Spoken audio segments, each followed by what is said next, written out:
All right, so for example number 2, Denise decides to open a bank account that earns interest at an annual rate of 2%. If she deposits $100 into the account at the beginning of each year, how much money will be in Denise's account at the start of the 50th year? All right, so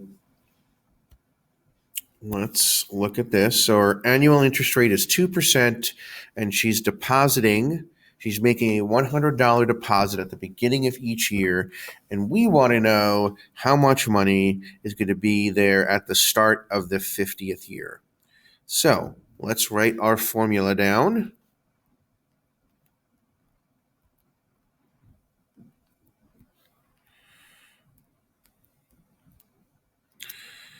Not quite sure why my screen is doing this, but usually everything will start to show up eventually.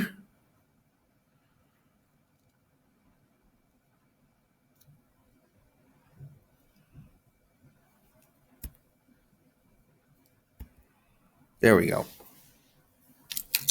So there's our formula.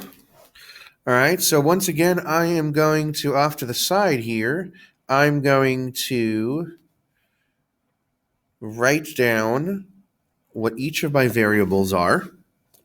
So A, remember, is our initial or our starting value. In this case, our initial value is the initial deposit, which in this case is $100. Okay. Our R value is our common ratio. Okay, now our common ratio is going to be 2%. Now let's look back at our lesson notes. Remember, I talked about this in the first example. When the common ratio is a percentage, the R value is the decimal form of the percentage, except in the following context when you're earning interest on investments or bank accounts. This is that context. So in this context, the R value would not be the percentage. So normal circumstances would be to say that R equals 0.02, which is the decimal form of 2%. In this case, the R value would be 1 plus that percentage. So 1 plus 0.02, which is 1.02. Now, some of you may be asking yourself, why is that the case in this context? The reason is, if you think about what earning interest means, okay, Denise is depositing $100 every year, and at the end of that year, she still has that $100 plus an additional 2% of what was in there. Then she deposits another $100. All right. At the end of that year, she'll have whatever money was in the account at the beginning of the year plus an additional 2%. That is why our R value in this case is 1 plus the percentage, so 1.02. Lastly, our N value is the number of terms. In this case, that would be the number of years. Okay, in this case, because it's an annual interest rate, that means the interest is only being charged or only being earned once per year.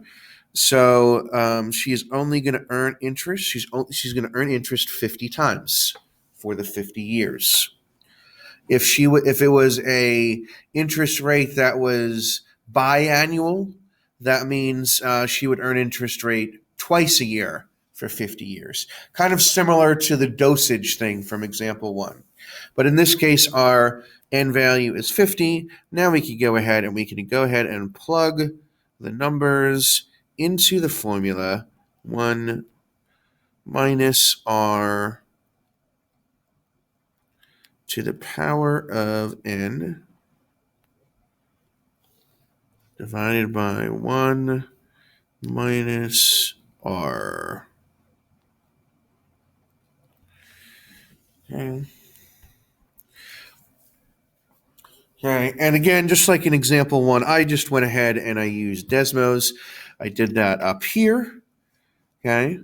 Now we are talking about money in a bank account at the start of the 50th year. So with money, dollars and cents, we always go to 2 decimal places. So I'm going to round this to 2 decimal places. This will be $8,457 and 94 cents. So at the start of the 50th year, Denise will have $8,457.94. So $8,457.94. Just like with the medicine example, your other cool down today will have an example just like this, but with a different interest rate, different deposit, different numbers essentially. All right, so make sure that you have written down this example. Make sure you watched the previous video and wrote down that example, because that will help you immensely with your cool downs tonight.